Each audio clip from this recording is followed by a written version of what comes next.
Hello மக்களே, நான் மணிகண்டன். இது வந்து பார்ட் 2 வீடியோ. நம்மக்கிட்ட வந்து பகத்சிங் பிரதர் வந்து கொஸ்டின் கேட்டிருந்தார். ஆல்ரெடி நான் வீடியோ போஸ்ட் பண்ணிட்டேன் அவருக்கு. பிரதர், மறுபடியும் நான் உங்ககிட்ட சாரி சொல்லிக்கிறேன். ஏன்னா மாட்டை பார்க்காம, ஏன்னா எனக்கு மாட்டோட என்னென்ன எனக்கு மாட்டோட டீட்டெயில்ஸ் ஃபுல்லாக எதுவுமே எனக்கு தெரியாது. அதனால் வந்து நான் வந்து சொல்ல முடியாது, ரேட்டு சொல்ல முடியாது. அதுக்கு மறுபடியும் நான் உங்ககிட்ட சாரி கேட்டுக்கிறேன்.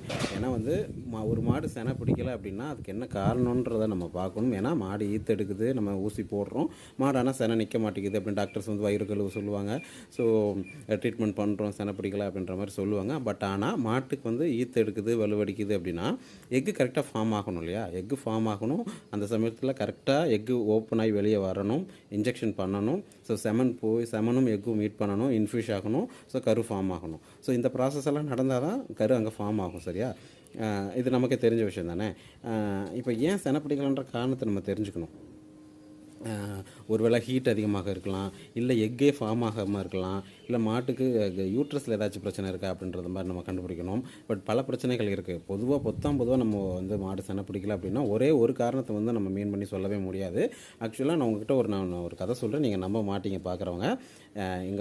எங்கள் வீட்டுக்கு பால் கறக்க வர பையன் 6 மாடு வச்சுருக்கான். ஸோ அந்த மாடு வந்து ஒரு வருஷமாக அந்த மாடு செனை பிடிக்கலாம். 6 செனை பிடிக்கல. ஆனால் 6 செனை பிடிச்சி இப்போ கண்ணும் போட்டுருச்சு. 6 வரிசையாக செனை பிடிச்சி வரிசையாக இப்போ கண்ணு போட்டு 6 பால் கறந்து ஹட்சன் ஃபார்மில் தான் ஊற்றிட்டுருக்கான்.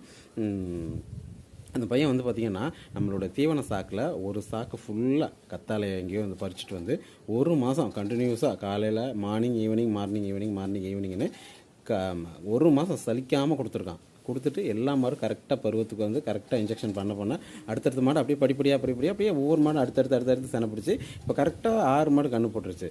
ஒரு வருஷம் ஒரு பண்ணையில் ஒரு மாடு வளர்க்குறவங்க 6 மாடு செனை பிடிக்கல அப்படின்னா மன உளைச்சல் மன வேதனை நமக்கு இருக்கும், நமக்கு தெரியும். ஒரு மாடு செனை பிடிக்கலனாலே நமக்கு வந்து எவ்வளோ மன உளைச்சல் வரும் அப்படின்னு தெரியும். எனக்கு மாட்டுப்பண்ணையை பொறுத்த வரைக்கும் டப்பு இல்லைன்னா ஒன்றுமே பண்ண முடியாதுங்க. பணம் தான். பணம் இல்லாட்டி மாட்டுப்பண்ணையை ரன் பண்ணவே முடியாது. ஸோ வருமானம் வந்தால் தான் நம்மளை ரன் பண்ணுவோம். பணமே இல்லாமல் 6 மாட்டை வச்சுட்டு அந்த பையன் எவ்வளோ கஷ்டப்பட்டுருப்பான் அப்படின்றத நான் உங்களுக்கு சொல்லணுமேட்டு சொல்கிறேன். அந்த மாடுகளுக்கு ஒரு மாதம் கண்டினியூஸாக கத்தாழை கொடுத்து அந்த மாடுகளை செனை பிடிக்க வச்சு இப்போ மறுபடியும் 6 மாடு கண்ணு போட்டு நல்லபடியாக பால் கறந்துட்டுருக்காங்க. ஸோ இது நான் உங்களுக்கு ஒரு எக்ஸாம்பிளாக சொல்லணும்னு நினச்சேன். ஸோ அதனால் நான் என்னால் ரேட் பார்க்காம என்னால் கணிக்க முடியாது பிரதர். நானும் உங்களை மாதிரி தான் நிறைய நஷ்டப்பட்டுருக்கேன். அதனால தான் சொல்கிறேன். ஸோ உங்கள் நலன் விரும்பிகள் பக்கத்தில் யாராச்சும் இருப்பாங்க. ஸோ அவங்கள பார்த்து கண்டிப்பாக ஏமாந்துடாதீங்க. ஏமாறாமல் விற்று தான் ஆகணும் அப்படின்னா கண்டிப்பாக ஏமாறாமல் சேல்ஸ் பண்ணுங்கள். உங்கள் மனசுக்கு என்ன ரேட்டு போடுதோ அதை கண்டிப்பாக சொல்லி நீங்கள் சேல்ஸ் பண்ணுங்கள் பிரதர். தேங்க்யூ ஸோ மச் என்கிட்ட கொஸ்டின் கேட்டதுக்கு. Thank you so much. எனக்கு என்ன சொல்கிறதுன்னு தெரியல. சாரி ஃபார் என்னால்